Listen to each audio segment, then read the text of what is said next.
السلام علیکم ورحمۃ اللہ وبرکاتہ۔ کیسے ہیں آپ سب لوگ؟ اللہ تعالیٰ سب کو صحت اور ایمان کی بہترین حالت میں رکھے۔ نحمدہ ونصلی علی رسولہ الکریم، اما بعد، فاعوذ باللہ من الشیطان الرجیم، بسم اللہ الرحمن الرحیم۔ رب اشرح لی صدری ویسر لی امری واحلل عقدۃ من لسانی یفقہوا قولی۔ علم کے بغیر عمل بعض اوقات گمراہی تک لے جاتا ہے، کیونکہ جب انسان کو راستے کا علم ہی نہ ہو اور وہ گھر سے نکل پڑے تو کیا منزل تک پہنچ جائے گا؟ منزل تک پہنچنے کے لیے راستے کا علم ہونا بہت ضروری ہے۔ جنت تک پہنچنے کے لیے جنت تک پہنچنے کے راستے کا علم ہونا بہت ضروری ہے۔ اور اگر انسان اس راستے پر نہ چلے تو وہاں تک کیسے پہنچے گا؟ تو جنت کا راستہ کیا ہے؟ علم حاصل کرنا۔ مثلاً ایک شخص عبادت کرتا ہے اور اپنے آپ کو خوب تھکاتا ہے عبادت میں، لیکن وہ بغیر علم کے ایسے طریقوں سے عبادت کرتا ہے جو اللہ تعالیٰ کو مطلوب ہی نہیں، تو اس کا وہ تھکنا اس کو کوئی فائدہ نہیں دے گا۔ شیطان کی چالوں میں سے ایک بڑی اہم چال یہ ہے کہ مختلف طریقوں سے لوگوں کو علم حاصل کرنے سے روکتا ہے۔ علامہ ابن الجوزی کہتے ہیں، جان لو کہ ابلیس کا لوگوں پر سب سے پہلا دھوکہ یہ ہے کہ وہ ان کو علم سے روکتا ہے، کیونکہ علم نور ہے، تو جب ان کے علم کے چراغوں کو بجھا دیتا ہے تو وہ ان کو اندھیروں میں جیسے چاہے ٹھوکریں لگواتا ہے۔ یعنی جب انسان کے پاس علم نہیں ہوتا تو پھر انسان اندھیروں میں ٹھوکریں کھاتے رہتے ہیں۔ ابن حبیرہ رحمہ اللہ کہتے ہیں، شیطان کی چالوں میں سے یہ ہے کہ وہ اللہ کے بندوں کو قرآن کے غور و فکر اور تدبر سے نفرت دلاتا ہے۔ یعنی شیطان قرآن پڑھنے کو چھڑوا دے گا کہ پھر پڑھ لیں گے، یا یہ کہ یاد کر لیں، لیکن قرآن کے غور و فکر سے ان کا دل گھبراتا ہے۔ قرآن کے اندر گہری سمجھ بوجھ سے روکنا شیطان کا کام ہے، کیونکہ وہ جانتا ہے کہ غور و فکر کی صورت میں اسے ہدایت حاصل ہو جائے گی، اور اگر ہدایت مل گئی تو اس کو راستہ مل گیا، پھر یہ میرے انجام تک تو پہنچے گا نہیں، لہٰذا اس کے وسوسوں میں، اس کی چالوں میں نہیں آنا۔ 26واں پارہ۔ بسم اللہ الرحمن الرحیم، حامیم، تنزیل الكتاب من اللہ العزیز الحکیم، ما خلقنا السماوات والأرض وما بینهما إلا بالحق وأجل مسمى، والذین کفروا عما انذروا معرضون۔ شروع اللہ کے نام سے جو بڑا مہربان نہایت علم کرنے والا ہے۔ حامیم، تنزیل الکتاب من اللہ العزیز الحکیم۔ حامیم، یہ کتاب اللہ غالب حکمت والے کی طرف سے نازل کی گئی ہے۔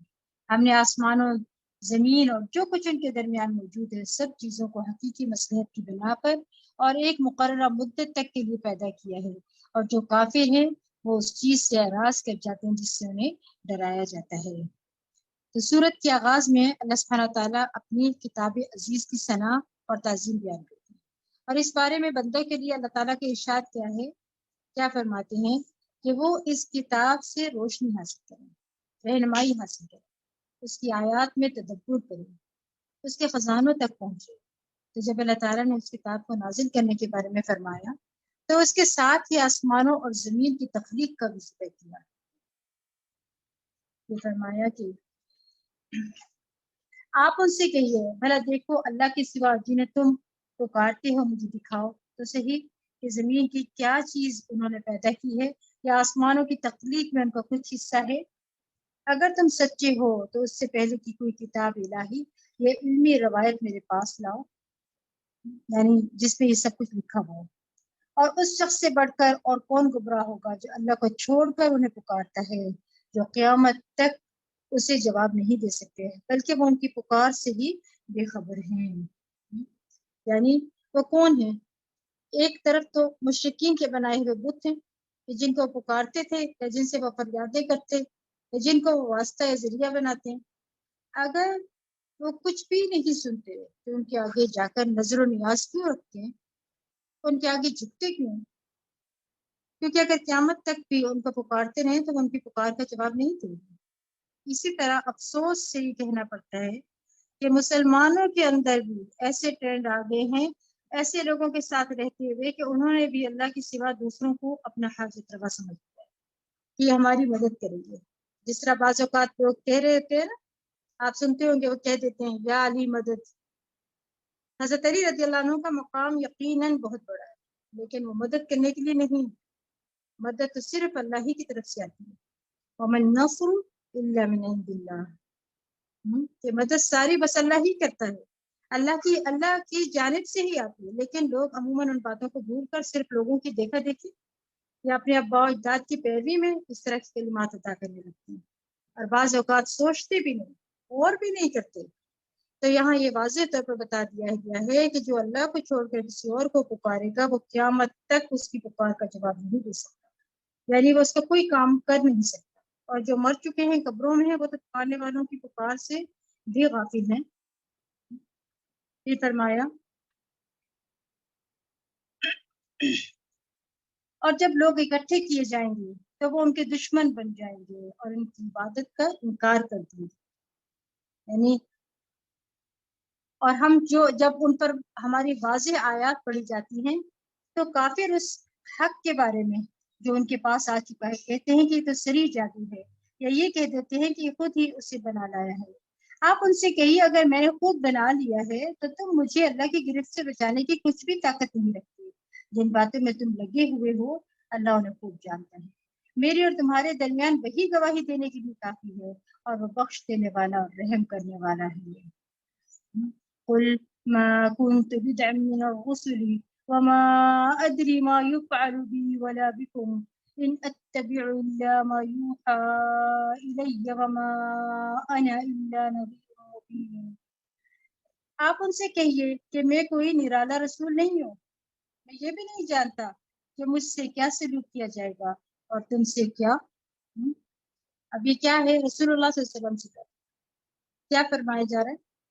قیامت کے دن وہ کہیں گے ہمیں نہیں پتا تھا کہ تمہیں پکارتے تھے، یعنی تم ہمیں پکارتے تھے، ہم تمہاری پکار سے غافل ہیں، بے خبر ہیں۔ انسان کے انجام کی خبر اللہ کے سوا کسی کو بھی نہیں ہے۔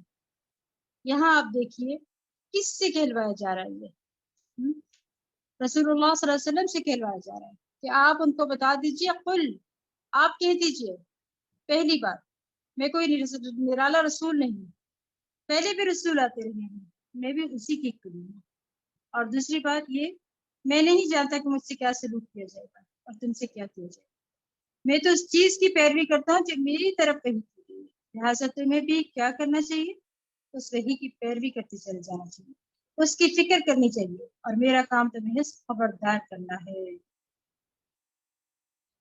اور آپ دیکھیں ام علا کہتی ہیں کہ جب انصار نے مہاجرین کی میزبانی کے لیے قرہ ڈالا تو عثمان بن مظعون رضی اللہ عنہ ان کے حصے میں آئے۔ وہ کہتے ہیں کہ پھر عثمان بن مظعون رضی اللہ عنہ بیمار پڑ گئے، میں نے ان کو خوب دیکھ بھال کی لیکن وہ فوت ہو گئے، ہم نے انہیں ان کے کپڑوں میں ہی رہنے دیا۔ اسی دوران نبی صلی اللہ علیہ وسلم تشریف لائے تو میں نے کہا اے ابو سعید، یہ عثمان رضی اللہ عنہ کی کنیت تھی، تم پر اللہ کی رحمت ہو، میری تمہارے متعلق گواہی ہے کہ اللہ نے تمہیں اپنے ہاں عزت سے نوازا۔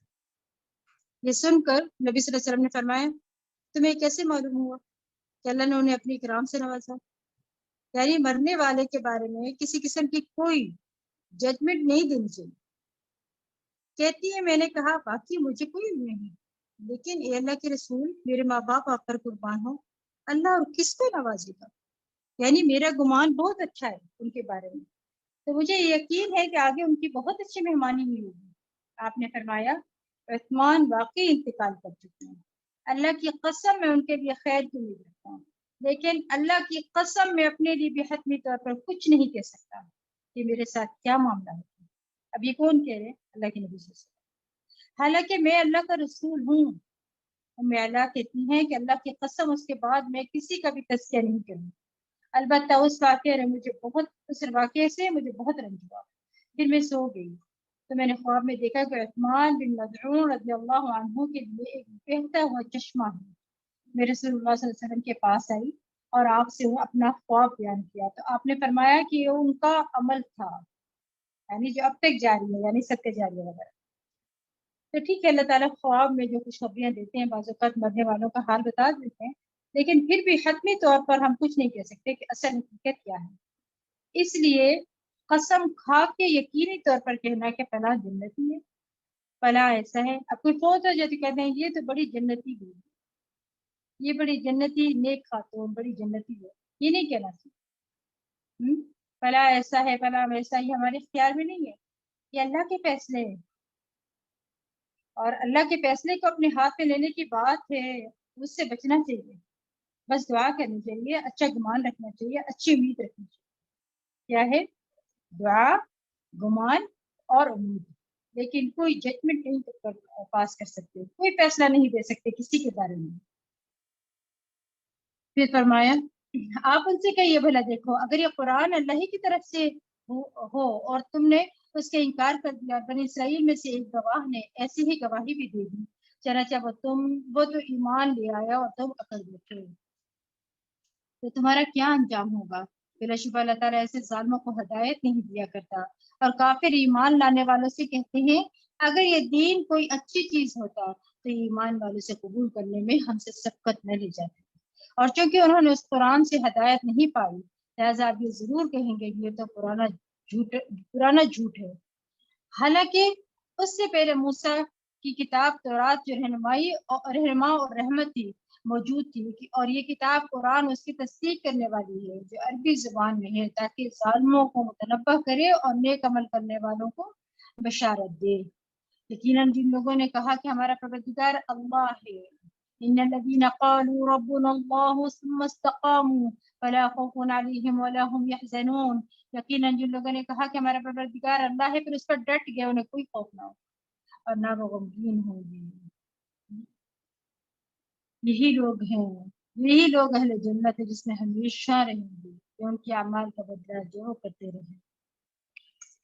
ووصينا الإنسان بوالديه إحسانا حملته أمه كرها ووضعته كرها وحمله وفصاله 30 شهرا حتى إذا بلغ أشده وبلغ 40 سنة قال رب أوزعني أن أشكر نعمتك التي أنعمت علي وعلى والدي وأن أعمل صالحا ترضاه وأصلح لي في ذريتي إني تبت إليك وإني من المسلمين۔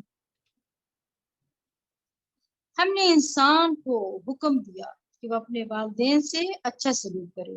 اس کی ماں نے مشقت اٹھا کر اسے پیٹ میں رکھا اور مشقت اٹھا کر ہی جنا، تو یہاں والدین کے ساتھ احسان کا برتاؤ کرنے کا حکم دیا جا رہا ہے، اور پھر اس میں بھی خاص طور پر ماں کے حق کو تفصیل سے بیان کیا گیا ہے۔ یہ مشقت اٹھا کر اس نے جنا، اس کے حمل اور دودھ چھڑانے میں 30 ماہ لگ گئے، یہاں تک کہ اپنی بھرپور جوانی کو پہنچا اور 40 سال کا ہو گیا۔ تو کیا کہا جا رہا ہے یہاں پر؟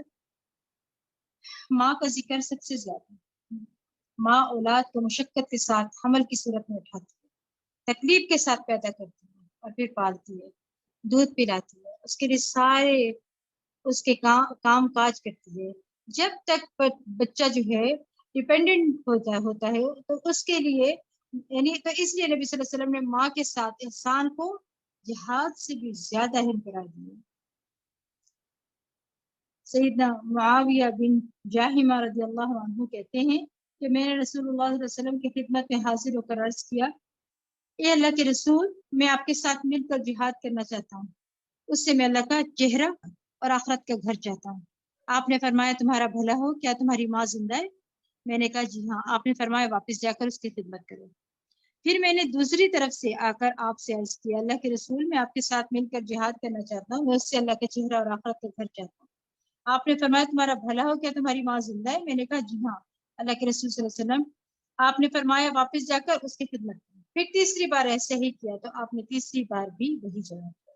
آپ نے فرمایا اس کے قدموں کو لازم کر لو، جنت نہیں ہے۔ کیونکہ بعض اوقات والدین زیادہ محتاج ہوتے ہیں نا، ضرورت مند ہوتے ہیں، اور ان کی خدمت کرنے والا، ان کی مدد کرنے والا، ان کی ڈھارس بندھانے والا اور کوئی نہیں ہوتا، تو پھر ایسی صورت میں آپ کو اپنے کچھ اور فرائض چھوڑ کر اس کام کو کرنا ہے۔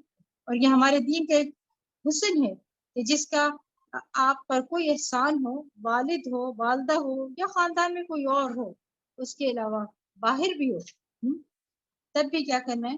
ہمارا دین ہمیں هل جزاء الاحسان الا الاحسان، احسان کا بدلہ احسان کے سوا کچھ اور ہو سکتا ہے بنا؟ یہ اصول سکھاتا ہے یہ، اور یہ ایک بہت ہی خوبصورت اصول ہے، کیونکہ انسان جب کسی کے ساتھ بھلا کرتا ہے تو وہ توقع بھی رکھتا ہے کہ اس کے ساتھ بھلا کرے۔ سب ماں باپ کو اس بات کی امید ہوتی ہے کہ ہمارے بچے ہمارے لیے کچھ کریں گے، اور ایسے کرنے میں کوئی برا نہیں، لیکن یہ ہے کہ بعض اوقات بچے اپنے بچوں میں مصروف ہو کر والدین کا حق بھول جاتے ہیں، تو اس لیے یہاں پر خاص تحقیق کی گئی ہے۔ والدین کی خدمت بھی ان اعمال میں سے جن سے اللہ کا قرب حاصل ہوتا ہے، اور انہوں نے کہا کہ اللہ عز و جل کے قریب کرنے والا کوئی دوسرا عمل نہیں ہو سکتا ہے جتنا کہ ماں کے ساتھ نیک سلوک ہے۔ سیدنا ابو ہریرہ رضی اللہ عنہ سے روایت ہے کہ ایک دن وہ ابن عمر رضی اللہ عنہ کے پاس موجود تھے، ایک یمنی آدمی بیت اللہ کا طواف کر رہا تھا، اس نے اپنی ماں کو اپنے پشت پر اٹھائے ہوا تھا، یعنی کندھوں پر۔ وہ کہہ رہا تھا کہ میں اس کا مطیع اونٹ ہوں، اگر اس کی سواریاں خوفزدہ کر دی جائیں تو میں خوفزدہ نہیں ہوں گا۔ پھر اس نے کہا، اے ابن عمر رضی اللہ عنہ، تمہارا کیا خیال ہے، کیا میں نے اپنی ماں کا بدلہ چکا دیا؟ انہوں نے کہا کہ اس کی ایک آہ کا بدلہ بھی نہیں چکایا، یعنی تم سمجھتے ہو کہ ماں کو کندھے پر اٹھا کر حج کروانے سے اس کا حق ادا کر دیا، فرض پورا کر دیا؟ تو بہرحال کچھ حالات ایسے ہوتے ہیں کہ ہم باقاعدہ خدمت نہیں بھی کر سکتے، تو ہم دعائیں ضرور کر سکتے ہیں، اور اگر آپ چاہتے ہیں کہ آپ کی اپنی دعائیں قبول ہوں تو اپنی دعاؤں کا آغاز والدین کے لیے دعا سے کیجیے، رب ارحمہما کما ربیانی صغیرا۔ دوسروں پر احسان کرنے کے 3 طریقے ہوتے ہیں، ایک یہ کہ جیسا کسی نے ہمارے ساتھ کیا ویسا کر دیں، اور دوسرا یہ ہے کہ اگر ہم اس پوزیشن میں نہیں کہ وہ کام کر سکیں جو وہ کر رہا ہے، یعنی ماں نے پیدا کیا، جو بچے کو جنم دیا، یہ تو نہیں کر سکتا نا، تو ایسی صورت میں والدین کے لیے دعا کریں اور ان کی تعریف کریں، یہ جو انہوں نے احسان کیے ہیں ان کو سب کے سامنے بتائیں، یہ نہیں کہ صرف ان کے منہ پر ہی، کیونکہ یہ خوشامد ہو جاتی ہے، ان کے پیٹھ پیچھے جہاں کہیں بھی ممکن ہو کہ والدین کا اچھے الفاظ میں تذکرہ کریں۔ لیکن افسوس کہ عموماً یہ دیکھا گیا ہے کہ ماں باپ سے اگر کوئی غلطی ہوئی ہو یا ماں باپ سے کسی قسم کی کوئی زیادتی ہوئی ہو بچپن میں یا بڑی ہو کر، تو عموماً بچے کو شکایتیں دے کر ہر جگہ مسئلے پوچھتے رہتے ہیں، لیکن کبھی والدین کے اچھے اخلاق یا اچھی تربیت یا اچھے احسان کا ذکر نہیں کرتے۔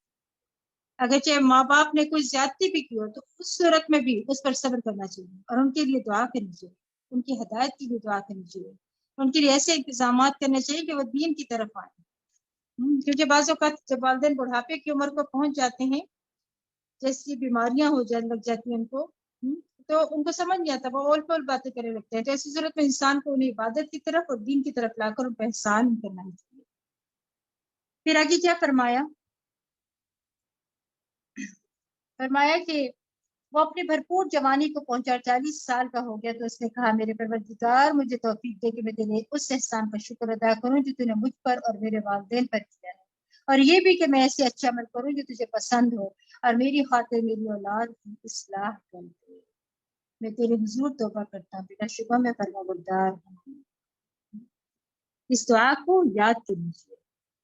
اسی طرح یعنی 40 سال تک پہنچ کر جو توبہ کی بات کی گئی نا، وہ قابل توجہ ہے یہاں پہ، یعنی اس میں اس انسان کی رہنمائی کی جا رہی جو 40 سال گئے، آپ میں سے جو 40 سال کی ہو چکی ہوں وہ غور سے توجہ سے بات کو سنیں، اور وہ یہ ہے کہ نئے سرے سے توبہ اور رجوع کریں، یعنی 40 سال سے عمر کا ایک نیا دور شروع ہو جاتا ہے، وہاں پھر وہ اللہ کی طرف اور زیادہ راغب ہو، اور پھر اس میں مصروفیات بھی ہوں انسان کی بڑھ جاتی ہیں، کیونکہ اس عمر میں انسان کے اپنے بچے ہو جاتے ہیں، ادھر سے والدین بھی بوڑھے ہو جاتے ہیں، جو شخص خود 40 سال کا ہو گیا تو ظاہر ہے اس کے والدین کی عمر 60 سال کے اوپر ہوگی نا۔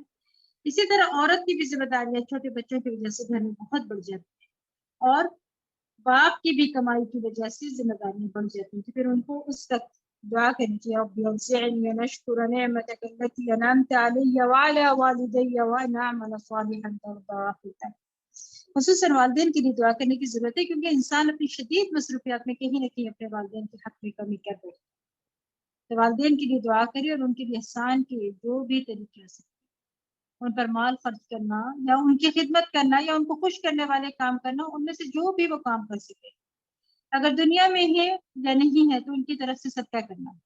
جب آپ اپنے لیے صدقہ کرتے ہیں نا تو نیت کر لیا کرے کہ اللہ یہ میرے والدین کی طرف سے بھی ہے اور فوت شدہ رشتہ داروں کی طرف سے بھی, کیونکہ اللہ سبحانہ تعالیٰ کے لیے تو کوئی مشکل نہیں کہ وہ اجر کو ملٹیپلائی کر کے سبھی کو اجر اس کا پہنچا دے.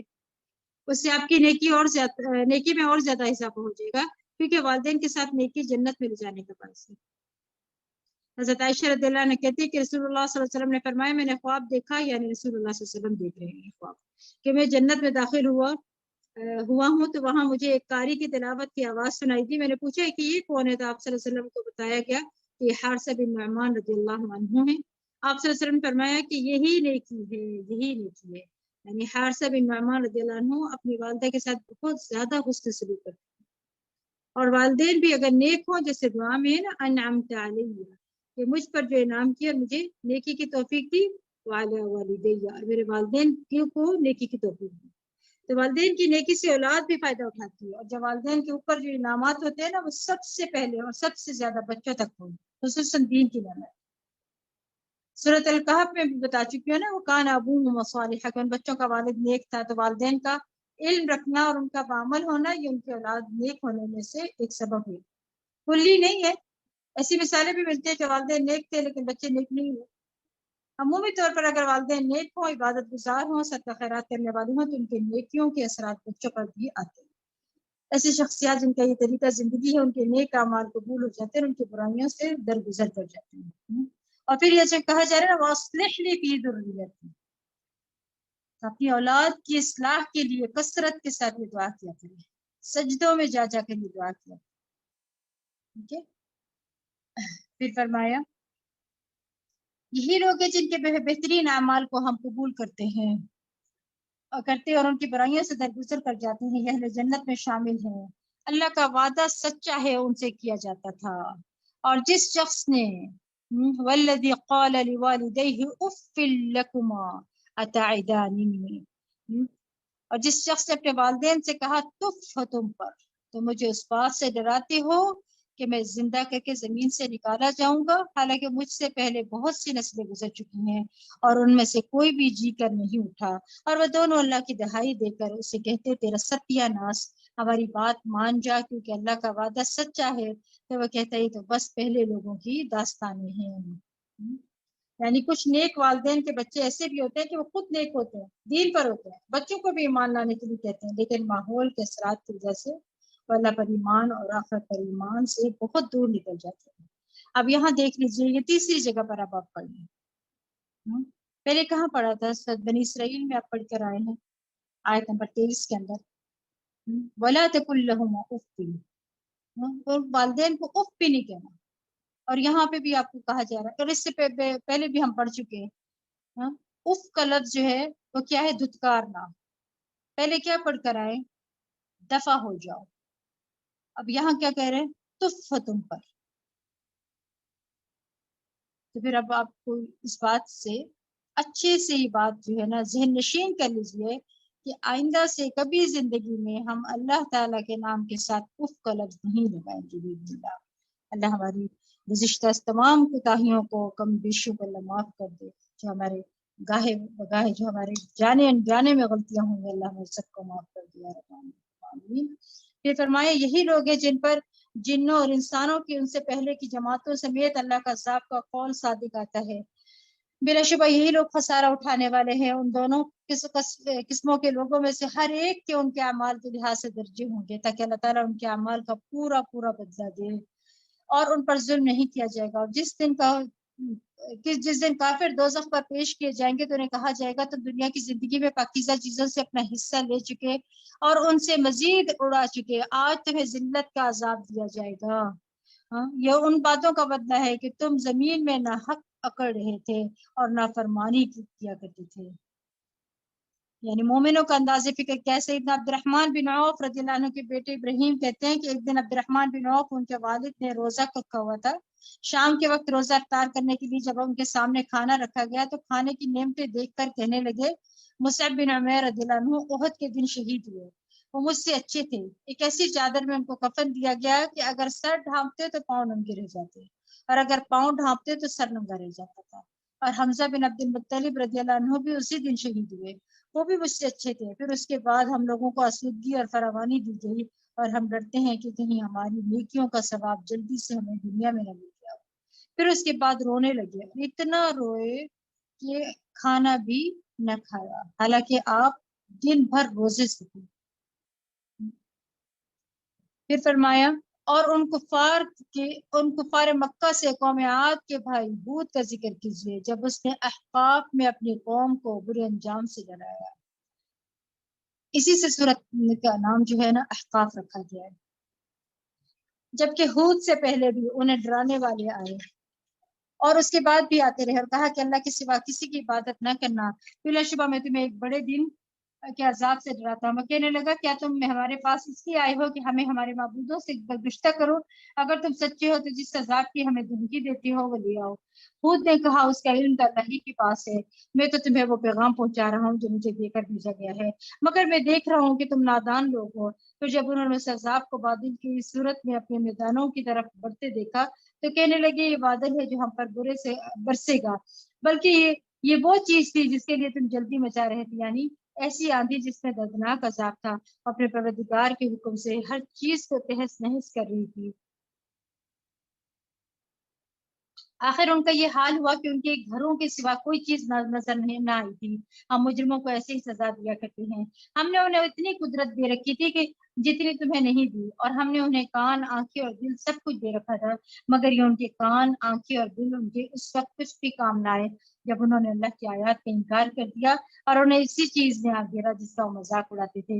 اور تمہارے ارد گرد ہم بہت سی بستیاں ہلاک کر چکے ہیں اور دلائل کو طرح طرح سے بیان کر دیا تاکہ وہ باز آ جائیں۔ پھر ان ہستیوں نے ان کی کیوں مدد نہ کی جنہیں ان لوگوں نے اللہ کے سوا تقرب اللہ کا ذریعہ سمجھ کر الہ بنا رکھا تھا، بلکہ وہ ان سے گم ہو جائیں گی اور یہ نتیجہ ہوگا ان کے جھوٹ کا اور اس بات کا جو جھوٹے عقیدے انہوں نے گھڑ رکھے تھے۔ اور وہ واقعہ بھی یاد کیجیے جب ہم دنوں کے ایک گروپ کو آپ کی طرف لے آئے تھے جو قرآن سن رہے تھے، جب اس مقام پر آپ پہنچے ایک دوسرے سے کہنے لگے، کیا کہنے لگے؟ قالوا انصتوا، کہنے لگے خاموش ہو جاؤ۔ پھر جب قرآن پڑھا جا چکا تو وہ ڈرانے والے بن کر اپنی قوم کے پاس واپس آئے۔ یعنی آپ دیکھیں کہ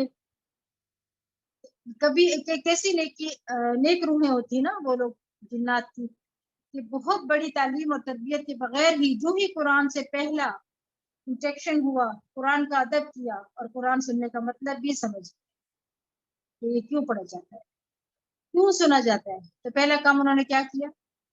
جب وہ پہنچے جہاں قرآن پڑھا جا رہا تھا تو انہوں نے کہا کہ قرآن کو غور سے سنو، خاموش رہو۔ افسوس کے ساتھ کہنا پڑتا ہے کہ بعض اوقات تراویح ہو رہی ہوتی ہیں اور امام صاحب اپنی پوری قوت سے پڑھا رہے ہوتے ہیں اور پیچھے سے لوگ باتیں کیے چلے جا رہے ہیں۔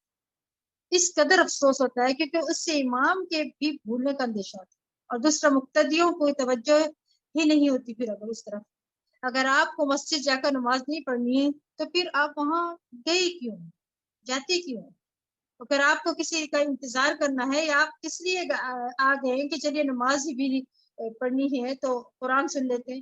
تو پھر قرآن سنیے نا، یہ نہیں کہ بچوں کے ساتھ آپ مشغول رہیں، ان کے ساتھ باتیں کریں، آپس میں ہنسی مذاق ہو رہا، یعنی 2 رکعتیں ختم نہیں ہوتی تو نماز کے بعد ہونا کیا چاہیے کہ 2 رکعتوں میں خوب دعائیں کریں تاکہ آپ کی دعائیں قبول ہو جائیں۔ 2 نمازوں کے بیچ کا وقفہ ہے نا، بڑا ہی قیمتی وقفہ ہے، اس میں فوراً باتیں شروع کر دیتے ہیں اور بعض اوقات ہنسنا شروع کر دیتے ہیں، ایسا لگتا ہے کہ جیسے پکنک پر آئے ہیں۔